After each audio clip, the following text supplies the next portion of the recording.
Hello दोस्तों, स्वागत है आप सभी का एक बार फिर से हमारे यूट्यूब चैनल प्रिपरेशन एजुकेशन 2.0 के ऊपर। और दोस्तों, आज के इस वीडियो में मैं विशु कुमार आप सभी को बताने वाला हूं कि Bihar board class 11th admission जो आपका होने वाला है 2022-23 सेशन के लिए, उसके पहले आपको एक OFSS का रजिस्ट्रेशन कंप्लीट करना होता है। तो OFSS का रजिस्ट्रेशन जो है आप किस तरीके से कर सकते हैं, घर बैठे ही आप अपने मोबाइल फ़ोन से भी कर सकते हैं, और साथ ही साथ अगर आपके पास कंप्यूटर या फिर लैपटॉप है तो आप उससे भी कर सकते हैं, ठीक है। लेकिन उससे पहले कुछ ज़रूरी चीज़ें आपके पास होना चाहिए, जैसे कि आपके पास मार्कशीट होना चाहिए क्लास 10th का, आपका इंटरनेट कॉपी भी अगर रहेगा तो चलेगा, क्योंकि उसमें सिर्फ और सिर्फ डिटेल्स जो होता है वही आपको चाहिए। तो वो डिटेल्स आपके पास होना चाहिए, जैसे कि रोल कोड हो गया, रोल नंबर हो गया, उसके बाद कितना मार्क्स आया, तो ये सारा चीज़ आपको चाहिए। तो उससे भी आपका काम हो जाएगा इंटरनेट कॉपी से जो आपने डाउनलोड किया था।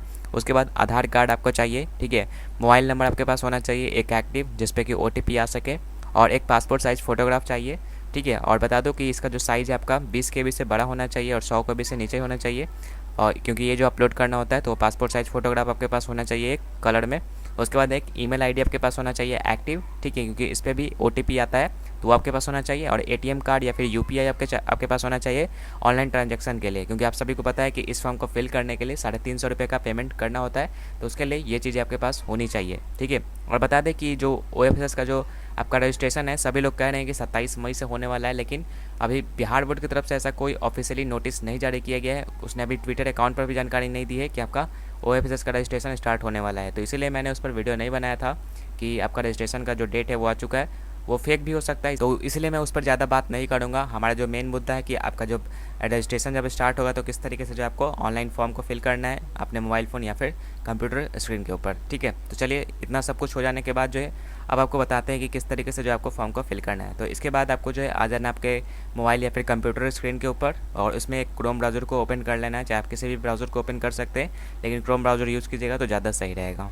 तो आइए हम लोग कंप्यूटर स्क्रीन पर चलते हैं, या फिर आप अपने मोबाइल स्क्रीन पर भी आ सकते हैं। तो दोस्तों, ये हम आ चुके हैं हमारे कंप्यूटर स्क्रीन के ऊपर, और यहाँ पर गूगल का जो सर्च बार होगा इसमें आपको सर्च कर देना है OFSS, ठीक है। सिंपली आपको जो है OFSS यहाँ पर सर्च कर देना है और एंटर यहाँ पर क्लिक कर देना है।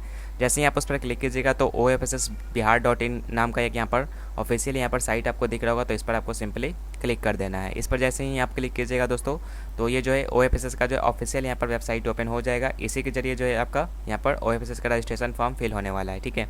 तो ऐसा कुछ हो जाएगा। अगर आप मोबाइल फ़ोन में अगर आप इसे ऑन कर रहे हैं तो एक बात आपको पहले कर लेना है, जैसे कि यहाँ पर 3 डॉट यहाँ पर दिख रहा है, तो उसमें आपको मोबाइल में भी 3 डॉट एक कोना में यहाँ पर दिख रहा होगा ऊपर साइड में, तो इस पर क्लिक करके आपको डेस्कटॉप साइट का एक ऑप्शन मिलेगा। स्क्रॉल डाउन कीजिएगा तो डेस्कटॉप साइट आपको ऑप्शन मिलेगा। तो डेस्कटॉप साइट को आप इनेबल कर लीजिएगा, तब जो है आप इजीली अपने मोबाइल फ़ोन से भी आप फिल कर सकते हैं, ठीक है। और एक बार और बता देता हूँ दोस्तों, अभी जो है फॉर्म एक्टिव नहीं हुआ है, मैं कुछ स्क्रीनशॉट के जरिए जो है आपको स्टेप बाय स्टेप बताऊंगा कि किस तरीके से फॉर्म को फिल करना है, ठीक है। और कुछ इंपॉर्टेंट डॉक्यूमेंट्स आपको फॉर्म को फिल कर लेने के बाद जरूरी है, वो भी मैं आपको बताने वाला हूँ, क्योंकि कॉलेज में आपका मांगेगा, तो आपके पास टाइम भी होना चाहिए उस डॉक्यूमेंट को बनवाने के लिए। तो वीडियो के अंत तक बने रहिए, वो सारे डॉक्यूमेंट्स भी आपको अंत में पता चलने वाला है, ठीक है। तो ऐसा कुछ आपके स्क्रीन के ऊपर शो होगा दोस्तों इस पर आने के बाद, और यहाँ पर आप आइएगा नीचे तो आपको यहाँ पर common application form for admission in intermediate college and school, ये आपको दिख रहा होगा इस पर। तो सिंपली आपको इस पर आकर के क्लिक कर देना है, ठीक है। इस पर आप जैसे ही आप क्लिक कीजिएगा तो इसके सामने यहाँ पर देख लीजिए थोड़ा लोड लेगा। यहाँ पर आपको कुछ इंस्ट्रक्शन दिया गया है, तो आप इसे पढ़ सकते हैं कि क्या क्या यहाँ पर है, कैसे कैसे आपका जो होगा, तो आप पढ़ लीजिएगा एक बार। उसके बाद मैंने ऊपर लिखे निर्देशों का अच्छे से समझ लिया है, इस पर आपको टिक आउट कर देना है एक बार, और उसके बाद आवेदन करने हैं तो यहाँ पर क्लिक करें। तो जैसे ही दोस्तों आप उस पर क्लिक कीजिएगा तो आपके सामने एक फॉर्म यहाँ पर खुलेगा। हालांकि यहाँ पर जो है अभी एक्टिव नहीं है फॉर्म, इसलिए यहाँ पर ऐसा शो कर रहा है कि आपका जो OFSS का जो फॉर्म है वो क्लोज हो चुका है। लेकिन जब आपका एक्टिव रहेगा तो आपके सामने कुछ इस तरीके का आपके सामने मतलब फॉर्म शो होगा, जैसे कि मैं अभी दिखा रहा हूँ आप सभी को। देखिए, कुछ इस तरीके का आपके सामने फॉर्म शो होगा, तो यहाँ पर आप देख लीजिए क्या क्या आपको भरना है। तो ये जो आपका फॉर्म खुल जाएगा, अब इसमें ध्यान से दिखिएगा दोस्तों, आप किसी भी चीज़ को गलत मत कीजिएगा, नहीं तो फिर बाद में आपको दिक्कत का सामना करना पड़ सकता है। तो इसीलिए आप जो ध्यान से वीडियो को देखिएगा और स्टेप बाय स्टेप जो है फॉर्म को फिल कीजिएगा। तो पहला यहाँ पर मांगेगा आपके पास नेम ऑफ एग्जामिनेशन बोर्ड, तो यहाँ पर आप अपना एग्जामिनेशन बोर्ड सिलेक्ट कर सकते हैं। अगर आप UP बोर्ड या फिर किसी भी अदर स्टेट बोर्ड से हैं या फिर CBSE बोर्ड से भी हैं इनफैक्ट, तो आप जो इस फॉर्म को फिल कर सकते हैं, एलिजिबल हैं आप, ठीक है। बशर्ते कि आपके पास जो है 10th का रिजल्ट आपके पास होना चाहिए, यानी कि 10th पास आउट आप होने चाहिए, तब जो है आप इसको फिल कर सकते हैं। तो जिस भी बोर्ड से अगर आप हैं तो यहाँ पर आपको बोर्ड को सिलेक्ट कर लेना है। उसके बाद दोस्तों यहाँ पर आपको ईयर ऑफ पासिंग, यानी कि किस साल जो है आपने क्लास 10 का एग्ज़ाम पास किया है, तो 2022 में पास किया है तो 2022 आपको यहाँ पर जो सिलेक्ट कर लेना है। उसके बाद दोस्तों यहाँ पर आपको पूछेगा कि जो आपने एग्ज़ाम दिया है वो कैसा टाइप था, मतलब कि एक ही बार में आपने पास किया या फिर कंपार्टमेंट का एग्ज़ाम दे करके पास किया। तो अगर आपने एक ही बार में पास किया तो एनुअल पर टिक आउट कीजिएगा, और कंपार्टमेंट का एग्ज़ाम दे करके किए हैं तो कंपार्टमेंट आपको सिलेक्ट करना है। उसके बाद यहाँ पर डेट ऑफ बर्थ आपको दे देना है, आप जो सर्टिफिकेट है उसी के अनुसार दीजिएगा, ठीक है। उसके बाद रोल कोड आपको देना होगा जो कि आपके मार्कशीट में मेंशन होगा। तो रोल कोड और रोल नंबर आपको फिल कर लेना है वहाँ से देख करके। अब देखिए जैसे ही आप रोल कोड और रोल नंबर को फिल कीजिएगा तो एप्लीकेंट्स नेम, फादर्स नेम और मदर्स नेम ऑटोमेटिकली यहाँ पर तीनों चीज़ फिल हो जाएगा, ठीक है। आपको मिला लेना है कि सही है या फिर नहीं। उसके बाद दोस्तों यहाँ पर चूज फाइल, यहाँ पर देखिए अपलोड योर फोटो, अपलोड करना होगा फोटो, जैसे कि मैंने भी बताया पासपोर्ट साइज़ फोटोग्राफ आपको अपलोड करना होगा। तो यहाँ पर चूज फाइल के ऑप्शन पर क्लिक करके जो भी आपने फोटो बनाया है पासपोर्ट साइज़ उसे आपको सिलेक्ट करके आपको अपलोड कर देना है। अब यहाँ पर देख लीजिए क्या क्या सपोर्ट करता है फाइल फॉर्मेट, तो JPG, JPEG और PNG, ठीक है। सिर्फ यही 3 फॉर्मेट में आपको जो अपलोड करना है फोटो को। उसके बाद जैसे यहाँ पर अपलोड कर लीजिएगा तो उसके बाद यहाँ पर 5वां नंबर ऑप्शन में आपको बोलेगा यहाँ पर डिटेल्स ऑफ मार्क्स या फिर ग्रेड सिक्योर्ड इन 10th एग्जामिनेशन बोर्ड, मतलब कि 10th में आपका जो भी मार्क्स आया है वो आपको फिल करना होगा। तो 500 टोटल मार्क्स होता है, तो ये भी आपका ऑटोमेटिकली ही फिल हो जाएगा, ठीक है। आप जैसे ही रोल कोड और रोल नंबर को डालिएगा तो, ठीक है। तो इसमें आपको कोई दिक्कत की बात नहीं है। अगर नहीं आएगा तो आप फिर खुद से भर दीजिएगा देख करके कि कितना मार्क्स आया। टोटल आपका 500 मार्क्स का एग्जाम हुआ था तो उसमें आपका कितना मार्क्स आया है तो आप देख लीजिएगा। उसके बाद नेम ऑफ स्कूल ये भी आपका ऑटोमेटिकली यहाँ पर फिल रहेगा। उसके बाद डिस्ट्रिक्ट भी आपका ऑटोमेटिकली फिल रहेगा, ठीक है। ईयर ऑफ लिविंग स्कूल ये भी आपका ऑटोमेटिकली फिल रहेगा। इसमें आपको एड्रेस ऑफ द स्कूल आपको डालना होगा, तो जो यहाँ पर आपका स्कूल का जो यहाँ पर एड्रेस होगा वो आपको यहाँ पर डाल देना है। ईयर ऑफ ज्वाइनिंग आपको यहाँ पर डालना होगा, तो ईयर ऑफ ज्वाइनिंग में आपको अगर आपने 2021 में अगर आपने एग्ज़ाम को पास आउट किया है या फिर 2022 में एग्ज़ाम को पास आउट किया है तो आपको 2021 आपको यहाँ पर सिलेक्ट करना है, ठीक है। क्योंकि 2022 में आपने एग्ज़ाम को पास आउट किया था तो 10th आपने 2021 में ही ज्वाइन किया हुआ, जाहिर सी बात है। तो आपको यहाँ पर 2021 आपको यहाँ पर भर लेना है, ठीक है। उसके बाद आपको यहाँ पर भरना होगा पर्सनल डिटेल्स, जैसे कि जेंडर हो गया, मदर टंग हो गया, नेशनैलिटी हो गया, रिलीजन हो गया, ब्लड ग्रुप। अब देखिए ब्लड ग्रुप आपका ऑप्शनल है तो आप इसे सिलेक्ट भी कर सकते हैं, नहीं भी कर सकते हैं, कोई यहाँ पर कंपलसरी नहीं है, ठीक है। उसके बाद आपको क्या क्या फिल करना है उसके बाद देख सकते हैं 8 नंबर में आपको यहाँ पर स्टेट आपको सिलेक्ट करना होगा, डिस्ट्रिक्ट आपको सिलेक्ट करना होगा, ब्लॉक सिलेक्ट करना होगा। उसके बाद आपको यहाँ पर जो एड्रेस है आपका, जैसे कि आपका विलेज का हो गया, पोस्ट ऑफिस का हो गया, पुलिस स्टेशन क्या होगा, वो आपको जो है कॉमा वाइज कॉमा करके आपको फिल कर देना है। पिन कोड आपको यहाँ पर डाल देना है अपना, जो भी एरिया का पिन कोड है वो। उसके बाद मोबाइल नंबर जो कि आपके पास एक्टिव होना चाहिए वो आप डाल दीजिएगा। उसके बाद ईमेल आईडी आपको डाल देना है यहाँ से। टेलीफोन नंबर ऑप्शनल है तो इसे फिल भी कर सकते हैं, नहीं भी फिल कर सकते हैं, ठीक है। आगे बढ़ते हैं दोस्तों। इसके बाद आपको 9 नंबर में आपको जो यहाँ पर कैटेगरी आपको सिलेक्ट करना होगा कि किस कैटेगरी से आप बिलोंग करते हैं। तो जनरल है तो जनरल में कीजिएगा, SC है तो SC में, ST है तो ST में, ठीक है।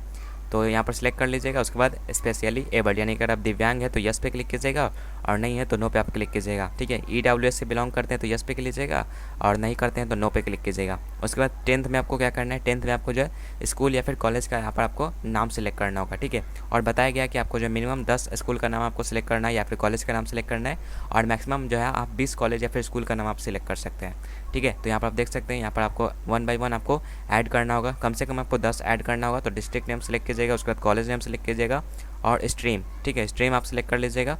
उसके बाद आपको ऐड करते जाना है, यानी कि फर्स्ट ऑप्शन है, जैसे आप इसको फिल करके ऐड कीजिएगा तो नीचे आपको सेकंड ऑप्शन मिलेगा, तो सेकंड ऑप्शन पर क्लिक करके सेकंड वाला स्कूल या फिर कॉलेज को आप भर सकते हैं। और एक और बात यहाँ पर बताना चाहूँगा आप सभी को कि अगर जिस कॉलेज या फिर स्कूल में आप पहले जाना चाहते हैं उसे आप पहले नंबर पर रखिएगा, क्योंकि अगर आपको उसके हिसाब से अगर आपका कट ऑफ रहेगा तो वही आपका स्कूल या फिर कॉलेज आपका अलॉट हो जाएगा, ठीक है। तो ऐसा होता है। तो उसके बाद 10 या फिर 20 कॉलेज को आप सिलेक्ट कर लीजिएगा। उसके बाद यहाँ पर आपको पूछेगा कि क्या आप अन्य कॉलेज में विकल्प भरना चाहते हैं, तो यस कीजिएगा या फिर नो। तो यहाँ पर नो आपको क्लिक करना है। उसके बाद यहाँ पर मैं सत्यापित करता हूँ, इसमें आपको दोनों टिक आउट कर लेना है दोनों में। और उसके बाद आवेदन शुल्क 350 रुपये जमा करने हैं तो क्लिक करें, तो इस पर आपको क्लिक करना है। जैसे आप इस पर क्लिक कीजिएगा तो आपके सामने कुछ ऐसा होगा। अब इसमें आपको जो भी आपने डिटेल भरा है उसे आपको बोलेगा कि चेक कर लीजिए कि एक बार कि आपका जो सारा डिटेल है वो सही है या फिर नहीं। तो आप यहाँ पर सारा डिटेल को एक बार चेकआउट कर लीजिएगा। चेकआउट कर लेने के बाद अगर आपका सारा डिटेल सही रहेगा तो नीचे आपको यहाँ पर कन्फर्म का ऑप्शन मिलेगा, तो कन्फर्म पर क्लिक कीजिएगा। और अगर कुछ भी गलती हो तो बैक टू मॉडिफाई पर आपको क्लिक करके जो भी आपका गलती है उसे आप सुधार लीजिएगा। उसके बाद आपको कन्फर्म पर आपको क्लिक कर देना है। तो कन्फर्म पर जैसे ही यहाँ पर क्लिक कीजिएगा दोस्तों तो आपके सामने यहाँ पर बोलेगा कि कांग्रेचुलेसन, आपने जो आपका OFSS का जो फॉर्म है वो सबमिट हो चुका है। अब आपको पेमेंट करना होगा। तो पेमेंट करने के लिए आप देख लीजिए सिलेक्ट योर पेमेंट ऑप्शन में आपको ऑप्शन मिलेगा। तो यहाँ पर कई सारे ऑप्शन आपको देखने को मिल जाएगा, जैसे कि सहज वसुधा केंद्र हो जाएगा, SBI पे हो जाएगा। तो जो भी आपको सुविधा रहे उसे आप सिलेक्ट कर लीजिएगा। मैं आपको रिकमेंड करूँगा कि आप जो है SBI पे आपको सिलेक्ट करना है, क्योंकि अधिकतर लोगों के पास जो है ATM कार्ड अवेलेबल रहता है। तो SBI पे को आप सिलेक्ट कीजिएगा, उसके बाद प्रोसीड फॉर पेमेंट पर आपको क्लिक कर देना है यहाँ पर, ठीक है। उसके बाद आप जैसे यहाँ पर उस पर क्लिक कीजिएगा तो आपके सामने कुछ ऐसा पेज जो है आपको ऑप्शन आ जाएगा SBI ई-पे के नाम से। अब यहाँ पर कई सारी सुविधाएं आपको मिल जाएगी, जैसे कि आप डेबिट कार्ड, क्रेडिट कार्ड से आप पे कर सकते हैं, या फिर इंटरनेट बैंकिंग से कर सकते हैं, या फिर UPI से कर सकते हैं, या फिर SBI का जो ब्रांच होता है वहाँ से भी आप पेमेंट कर सकते हैं। तो अगर आपके पास डेबिट या फिर ATM कार्ड है तो उसे आप सिलेक्ट कर लीजिएगा और इसमें आप कार्ड नंबर भर दीजिएगा। उसके बाद एक्सपायरी डेट जो आपका कार्ड का है वो आप दे दीजिएगा, ईयर कौन सा है वो दे दीजिएगा। उसके बाद CVV होता है तो वो आपको फिल कर लेना है, कार्ड के पीछे होता है। उसके बाद name of the card holder, यानी कि कार्ड पर कौन सा मतलब नाम है वो आपको दे देना है। उसके बाद यहाँ पर पे नाउ के ऑप्शन पर आपको क्लिक करना है। तो पे नाउ पर जैसे ही आप क्लिक कीजिएगा तो जो भी आपका ATM कार्ड जो जिस नंबर से लिंक होगा उस पर एक OTP जाएगा कन्फर्मेशन के लिए, तो आपको उस OTP को फिल करना है, कन्फर्म पर क्लिक कर देना है, ठीक है। कन्फर्म पर जैसे ही आप क्लिक कीजिएगा तो आपका जो यहाँ पर पेमेंट जो है वो सक्सेसफुली यहाँ पर हो जाएगा। आप इसके बाद कुछ नहीं करना, लास्ट स्टेप आपका आ चुका है। प्रिंट एप्लीकेशन कॉपी पर आपको क्लिक कर देना है। प्रिंट एप्लीकेशन कॉपी पर जैसे ही आप क्लिक कीजिएगा तो आपके सामने ऐसा आपका हो जाएगा, खुल जाएगा आपके सामने। अब यहाँ पर एक यहाँ पर देखने को मिल जाएगा प्रिंटर का ऑप्शन, तो प्रिंटर पर जैसे आप क्लिक कीजिएगा तो आपके सामने PDF आपको शो हो जाएगा। तो उस PDF को आपको डाउनलोड कर लेना है, या फिर आप प्रिंटर से निकलवा सकते हैं अगर आपके पास प्रिंटर है तो, नहीं तो आप डाउनलोड करवा लीजिएगा, मोबाइल में आप डाउनलोड कर लीजिएगा और बाद में जाकर के आप साइबर कैफ़े में निकलवा लीजिएगा 5 रुपये में, ठीक है। तो इस तरीके से जो है आपको फॉर्म को फिल कर लेना है, आपका जो है रजिस्ट्रेशन हो जाएगा OFSS का। अब देखिए OFSS का रजिस्ट्रेशन हो जाने के बाद जो है आपको कुछ दिनों के बाद जो है मेरिट लिस्ट आता है, लगभग 3 मेरिट लिस्ट आता है। फर्स्ट मेरिट लिस्ट में अगर आपका नाम नहीं है तो 2 में आएगा, 3 में आएगा। और जिसमें मतलब मेरिट लिस्ट में आपका नाम आता है तो उसमें आपका कॉलेज का नाम जो है आपको मिल जाएगा कि हाँ आपको इस कॉलेज में आपको एडमिशन लेना है, ठीक है। तो कॉलेज में एडमिशन लेने के लिए आपको कुछ इंपॉर्टेंट डॉक्यूमेंट जो आपके पास होना चाहिए तो आप उसे बनवा लीजिएगा, क्योंकि अगर आप बाद में बनवाने जाइएगा तो आपको टाइम भी लगता है डॉक्यूमेंट बनाने में, तो इसे आप पहले से बनवा करके रखिएगा तो आपको ज़्यादा दिक्कत नहीं होगा। जैसे कि यहाँ पर देख लीजिए क्या क्या डॉक्यूमेंट लगेगा आपका स्कूल या फिर कॉलेज में जो जमा होगा वो देख लीजिए। OFSS का जो आपने रजिस्ट्रेशन स्लिप आपने डाउनलोड किया था उसे आपको ले जाना होगा। उसके बाद इंटीमेशन लेटर जो कि बिहार बोर्ड के द्वारा कुछ दिनों के बाद जारी किया जाएगा, जैसे कि मेरिट लिस्ट मैंने आपको बताया कि मेरिट लिस्ट जारी किया जाता है तो उसी में आपको इंटीमेशन लेटर आपको दिया जाएगा उसी समय। तो उस इंटीमेशन लेटर को आपको डाउनलोड कर लेना है, उसका प्रिंट आउट करवा लेना है। तो दो डॉक्यूमेंट हो गया यहाँ पर। उसके बाद क्लास 10 का आपके पास मार्कशीट होना चाहिए। उसके बाद SLC या फिर CLC आपको जो है ओरिजिनल लेना होगा। वो कहाँ से मिलेगा तो आपको जिस भी स्कूल से आपने क्लास 10 का एग्जाम पास आउट किया है वहाँ पर आपको मिलेगा। उसके बाद कास्ट सर्टिफिकेट आपको चाहिए, ये जो है सिर्फ और सिर्फ रिजर्व कैटेगरी के लिए चाहिए, जैसे कि SC हो गए, ST हो गए, तो उनके लिए सिर्फ चाहिए, ठीक है। उसके बाद फ़ोटो आपको चाहिए पासपोर्ट साइज़, तो 4 आप रख लीजिएगा। उसके बाद आधार कार्ड आपको चाहिए, आधार कार्ड का फोटोकॉपी। उसके बाद बैंक का पासबुक का फोटोकॉपी चाहिए। उसके बाद माइग्रेशन सर्टिफिकेट, ये जो है ऑप्शनल है, ये कई स्कूल या फिर कॉलेज में मांगता है, कोई स्कूल में नहीं मांगता है, ठीक है। उसके बाद मोबाइल नंबर आपको चाहिए। उसके बाद क्लास 10 का रजिस्ट्रेशन कार्ड, ये भी आपका कंपलसरी नहीं है कि आप ले जाओ, ये जो है कुछ स्कूल या फिर कॉलेज मांगता है, कुछ स्कूल या फिर कॉलेज नहीं मांगता है, ठीक है। तो कुछ ऐसे मतलब डॉक्यूमेंट्स आपको जो है पहले से बनवा करके रख लेना है अगर आपके पास नहीं है तो। और कास्ट सर्टिफिकेट जो है आप अपडेटेड बनवाइएगा, ठीक है। अगर आपके पास पुराना है कास्ट सर्टिफिकेट तो एक बार जा करके आप नया इसे बनवा लीजिए ताकि आपको एडमिशन में कोई दिक्कत ना हो सके, ठीक है। तो पूरा मैंने प्रोसेस यहाँ पर बता दिया दोस्तों कि किस तरीके से जो आपको ऑनलाइन फॉर्म को फिल करना है, आप अपने मोबाइल फ़ोन से भी कर सकते हैं ये काम। तो कैसा लगा आज का ये वीडियो, आप सभी हमने वीडियो को लाइक करके बताइएगा। और कोई भी अगर आपको दिक्कत या फिर डाउट है तो वीडियो के कमेंट सेक्शन में आप बेझिझक पूछ सकते हैं, मैं उसका रिप्लाई देने की पूरी कोशिश करूँगा, ठीक है। और अगर आप हमारे चैनल पर न्यू हैं तो यार चैनल को सब्सक्राइब कीजिए और बेल आइकन को प्रेस कीजिए, क्योंकि ऐसे इन्फॉर्मेशनल वीडियोज़ में अक्सर हमारे चैनल पर अपलोड करता रहता हूँ, तो इसमें आप ही का फायदा होने वाला है। तो मिलते हैं हम आपसे नेक्स्ट वीडियो में ऐसे ही वीडियोज़ के साथ, तब तक के लिए गुड बाय, जय हिंद, वंदे मातरम।